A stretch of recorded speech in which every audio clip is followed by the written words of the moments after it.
Vorum við stödd fyrir austan fjall, hér í Fákaseli og hér var gæðingafimmin í gangi og ég hef búinn að næla mér í einn af dómarunum, Þórarinn Emilsson, Tóti Emils, kannski betur þekktur. Já. Sæll og blessaður. Blessaður. Sko, áður en ég fer í KS-deildina og fer þangað, þá glæsilega sigrar þar og gaman í fjórgangnum í gær. Já. En í kvöld varst að dæma hér gæðingafimmi. Þetta nú kannski eitthvað sem við erum að, knapar að fara að temja sér að gera meira af. Já. Og þetta grýðarlega erfitt. Já.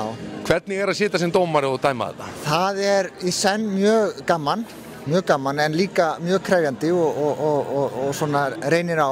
Það mikið að gerast og prógramin eru ekki, maður veit ekki hvað knapinn ætlar að gera eða í hvaða röð eða hvaða æfingar, þannig að það eins gott að vera með athygli í lagi. Að vera með fulla fimm. Já, en þetta mjög gaman. En þetta frjáls aðferð í rauninni sem þú þátt bara að sína æfingar, eða ekki? Það það sem að bæði fimmi og gangtegundir fara saman. Já. Það ákveðin skylduatriði og það þarf að sína ákveðin lágmarksfjölda, en annars þetta meira og minna frjálst. Hvað það sem er verið að gefa hæðst fyrir í svona? Það sem við erum að leita eftir er að æfingarnar séu réttar, hesturinn framkvæmir það rétt, takturinn sé góður og taumsambandi sé gott og reiðmennskan sé falleg og það sem gefur best. Og auðvitað ennþá betra ef það getur verið svolítil orka og kraftur og flottheit í því, sko. Og hér í kvöld er Ísól Líndal, norðanmaður, þinn heimamaður að koma og sjá og sigra það ekki? Jú, hann kannski kom mörgum á óvart og mætir í kvöld og greinilega búinn að þjálfa vel og með svona svolítið ólíkt prógram heldur en kannski sá sem í öðru sæti eða þriðja sæti en svona gerir þetta virkilega, sko, hann er hvergi lár.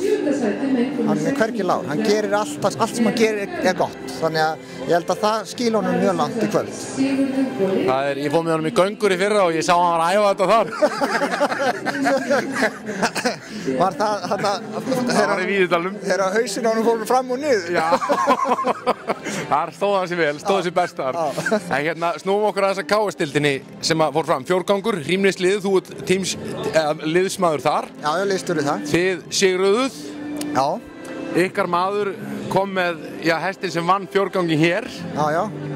Það Valdimar Bergstad, hesturinn heitir nú Hugleikur. Já. Það var mikil púbót að Valdimar skildi koma með hugleik, virkilega. Á Valdimar orðið hugleik í dag? Já, ég veit ekki hvernig það stendur, en ég held það, já. Ég ekkert nákvæmlega inn í því, skiptir engu máli. En stemming í deildinni, KS-deildinni fyrir það? Já, það stemming. Það var mikið áhorfendum í gærkvöldi og þannig að það lofa góðu og keppnin var virkilega hörð.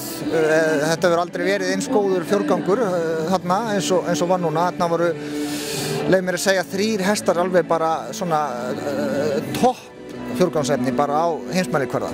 Og ef við tölum aðeins kannski annarsettina, Lilju Pálma, hún sigraði B-úrslitin og endaði svo í öðru seti. Það hlýtur nú að teljast mjög góður árangur. Já, þetta virkilega góður hestur. Þetta hestur sem var í A-úrslitum í fjórgangi á síðasta Íslandsmótið, þetta rísandi par.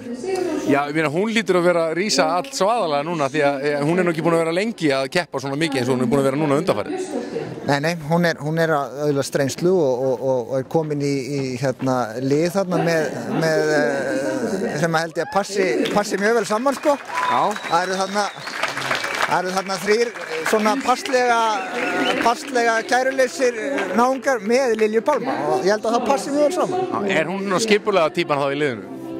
Já, allir það ekki. Já, stjórnar strákunum? Allir það ekki. Þetta gott. Hvað framöndan hjá ykkur? Hvað næsta keppni? Næsta keppni 5 gangur, það bara kvöldin áður en að 5 gangurinn verður hér, þannig að þetta 2 vikur? 2 vikur. Þetta alltaf á miðvikudögum? Já. Og þetta í Svaðastadahöllinni á Söðuklokki? Já, og sendt út í beinni útsendingu á netinu. Ég skal segja það. Og þú getur farin á svaðastadahöllin.is eða ekki? Það ekki rétt um mig? Jú. Er ég að koma með upplýsingar eða eitthvað? Kom ég ekki óvart núna? Já, eða Svaðastadi.is, ég ekki alveg viss. Já, getur verið. Getur verið. Farið bara á Easybless og þið sjáu þetta þar líka, við erum með þetta þar. Til hamingju með deildin ykkar og frábær árangur hjá dómurum í kvöld. Stóðust þið vel? Takk fyrir. Gott að sjá norðamenn hér. Takk fyrir.